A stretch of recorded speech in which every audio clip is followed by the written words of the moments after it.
So since we're on Cydia, you want to go to Sources, Edit, Add, and then you pull up the repo right here.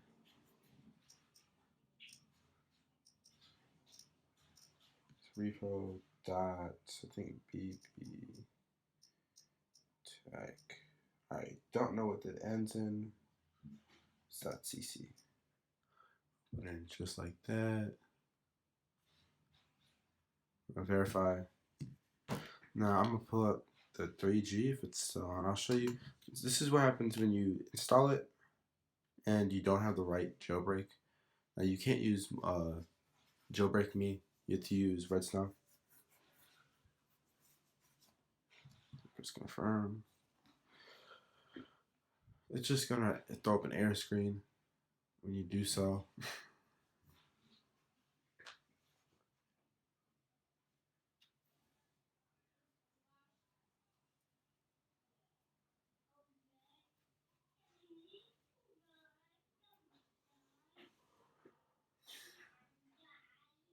It's gonna take a while. This is pretty slow on iOS 3. That's why I keep it on iOS 1, like it's a phone counterpart to 2G. We'll be back. Alright, since we have that, we are now going to click Modify, Install, and we are going to wait for the prompt to show up. Now with the prompt showing up, we're going to press Continue, and we are going to wait for this thing to download.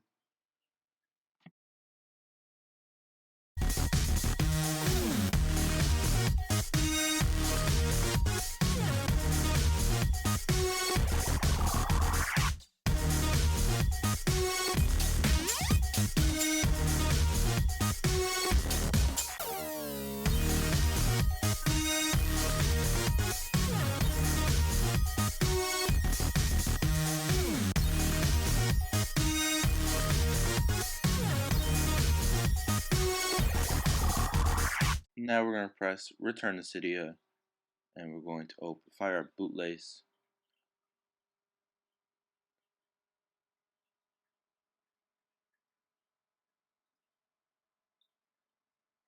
And we're going to open up Bootlace.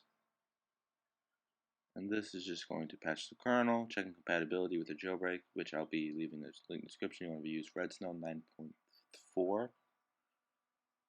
which I would recommend iOS 7, not iOS 7, Windows 7 or macOS Leopard with iTunes 10, or 11 for Windows, but iTunes 10 for Leopard.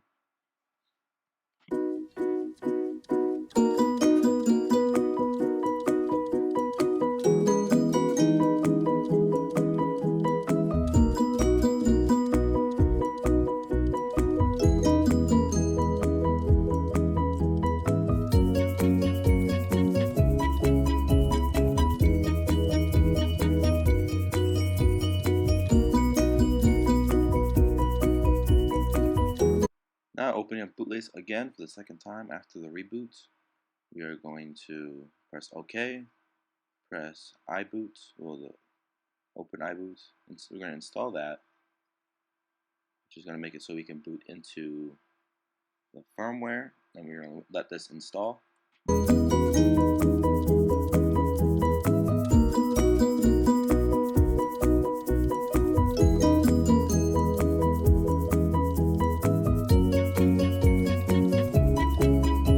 That now installed, we are going to go to iDroid and we are going to install that as well, so we have something to boot into. I'd recommend at least using an iPhone 3G or iPhone 2G. iPod is a little slow doing this due to it's missing some key components, but we're going to let that install.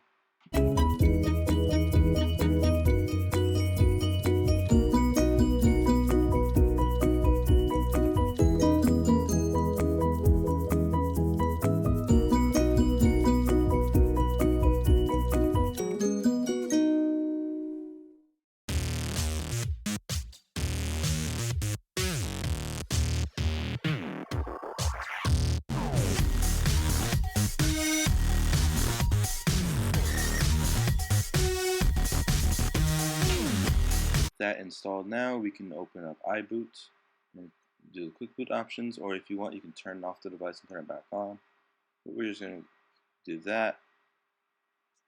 Now it is going to verbose boot into iDroid. Now I'm going to tell you the quick commands.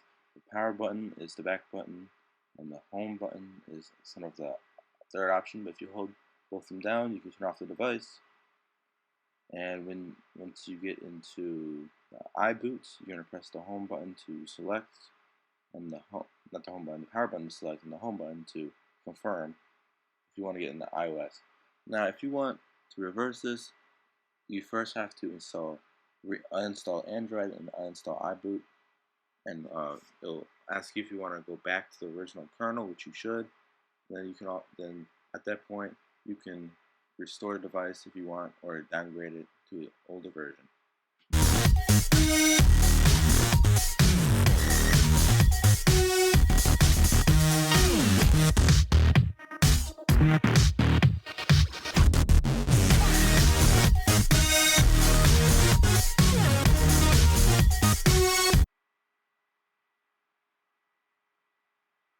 Alright, now with iDroid installed, it is booting up here.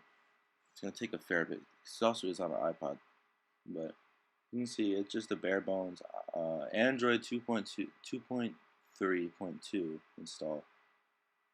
So there's not really much you can do. There's no Play Store or anything on this device for some reason. It's a bit slow, as I said. It also is running missing like the baseband stuff for like an iPhone, checking for SIM card in the background. But yeah, this is Android on iPod Touch, iPhone 2G or 3G. Thank you guys for watching. Comment, like, and subscribe. And see you guys in the next video. Peace.